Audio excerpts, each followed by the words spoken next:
Right, guys, going live today, what we want to talk about is the benefits of tracking your food, and if you actually do track your food or if you don't. So why would people track their food? Number of reasons.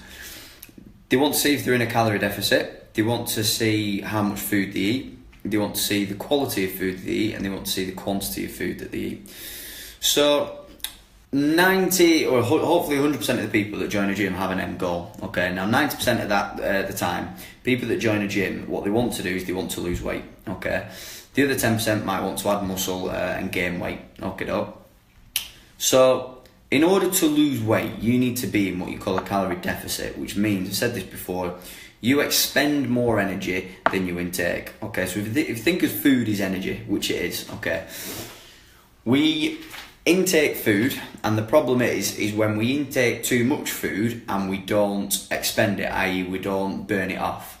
So what then happens is we then gain weight. Our body's clever and stores the food that we intake and stores it as fat for us to use at a later date.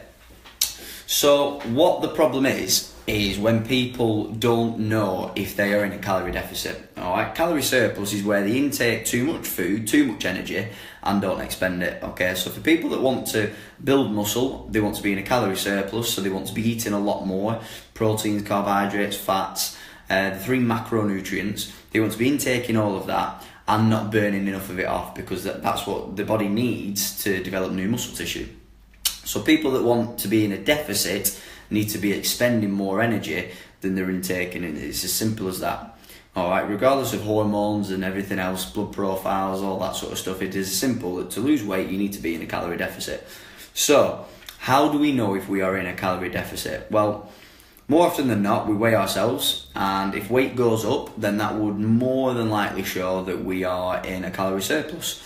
So that's one way of knowing if you're in a deficit, but loads of people have Fitbits, Apple Watches, step trackers that measure how much they walk every day. Okay, now that's a form of measuring energy output. So if you're not walking enough and you're eating a lot of food, you're not burning all that energy off, therefore you'll put weight on.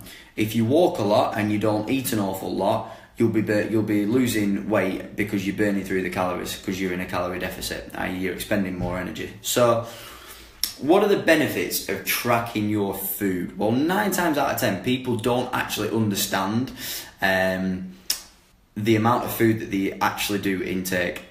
What tracking your food does is it allows you to have a look over a week, and you can get the average then. So what we do with clients is we get them to download MyFitnessPal, we talk them through it, and what we do is we get them to track the food for a week. We weigh them in at the beginning and we weigh them in at the end, and we see what the difference is, okay?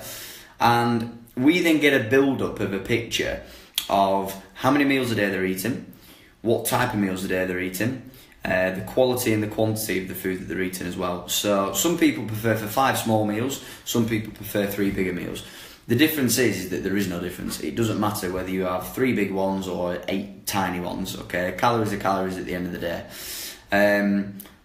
This all leads back to education, so we can then educate the client on how much they're actually intaking and the quality of it, alright? Because different foods have different qualities, but nevertheless, calories are calories. 200 calories is 200 calories, okay, doc?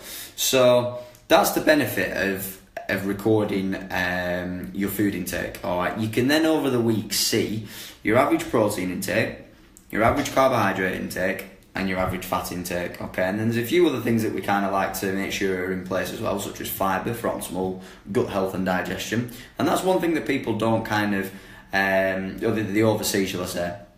They don't prioritise the fibre intake, i.e. through fruit and veg, because what you've got to remember is that your gut helps digest foods and nutrients, alright? So that then kind of breaks off into your system, your blood system, and shuttles the nutrients to where they need to go, whether it's into your muscle cells, etc, etc.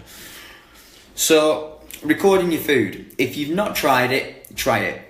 Have a look over the week, and if you've been struggling to lose weight, have a look at the amount of calories that you've been taking in daily for 7 days or 5 days, alright? Think of the amount of protein intake that you have. Again, 9 times out of 10, most people don't eat enough protein. So what our job is we've got to introduce strategies to get more protein in. So this can be done through protein shakes, it can be done through nutrition, it can be done through giving them a few different meal ideas just to get more protein into the system, because protein in the long run will help you lose weight as well. People also overeat on carbohydrates and fats. Okay, now we can't escape the fact that a calorie is a calorie. So what we've got to bear in mind is that there is 4 calories in 1 gram of protein, 4 calories in 1 gram of carb, but 9 calories in 1 gram of fat. So this is where recording the food really helps, because you can be on the cleanest, healthiest diet plan in the world. But if it's over your calorie intake and over your energy expenditure, you can still be in a surplus. So you could have sweet potato, you can have peas, veg, fruit, you can have steak, nuts, avocado, coconut oil, all that sort of stuff, and it deemed really healthy and clean, but nevertheless it can put you in a calorie surplus. So especially when you're looking at things like sauces that you have, people a lot of the time oversee sauces that food's cooked in or cooked with. Also things like milk and coffee. Some people fail to forget that, you know, a fruit juice or anything like that has carbs and has calories in. And if you're not recording that, then that could be the key to you not losing weight. So recording everything that you intake, apart from water, because water doesn't have any nutritional value. But recording what you intake daily for a week can give you such a good idea on areas that you can improve in, to cut your calories down and think, oh, I didn't know calories came from that, or you think, oh, well, I'm having too much at this time, and it can help space your meals out, it can help space your calories out, and it gives you an idea on the portions that you then have. So if you know that you've been weighing your food, 30 grams is roughly about a palm size. So if you know that when you've been eating out a lot, that you're ordering food, but you've been thinking you've only been having 50 grams or something, when in actual fact it's been 250, then you can then get a baseline and get an idea on portion control. So you know then that when you go out, if you're recording your food, you can just restrict the size.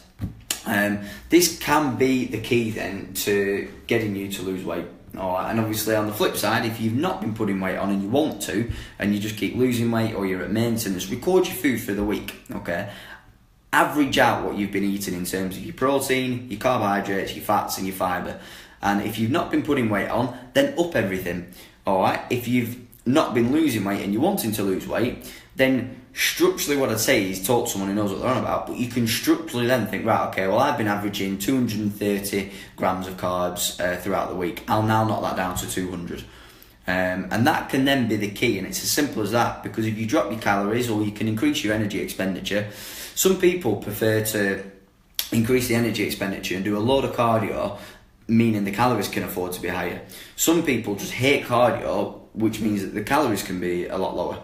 So if you look at especially females that are small, that are wanting to lose weight, that are quite inactive, their calories are going to have to be really low to get them to lose weight. Okay, compared to someone who's really busy and overweight, but moves an awful lot, their calories can be afford to be a little bit higher because they're expending that energy. So a few things for you to think about. If you're not losing weight, either expend more energy or record your food, record your nutrient intake and take it from there, and you can decide then what you need to cut down on.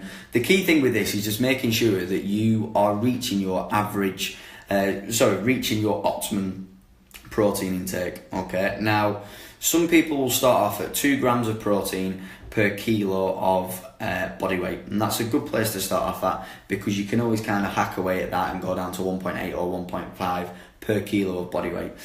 But just think about that. Record your food, depending on your goal, whether you want to put weight on or lose weight. Find out if you're in a calorie deficit or if you're in a calorie surplus, alright? And if you are or you aren't, think about moving more. So the way that you can move more is not necessarily just do cardio, but increasing your daily step count, okay? And if you've got a Fitbit or something to record your step count, you can do, you can hit your daily step target at 10,000, or obviously you can do your cardio. All it's doing is just increasing energy expenditure to burn through those calories that you're already having. So if your calories are high and you want to lose weight, you're gonna have to keep your energy expenditure high. Alright, it's as simple as that, guys. Hope you've enjoyed it. I hope you took something away from it. And yeah, any questions, just let me know. And don't forget about the protein intake as well, because that's really important for keeping your protein intake high enough to maintain muscle mass. Cheers guys, enjoy.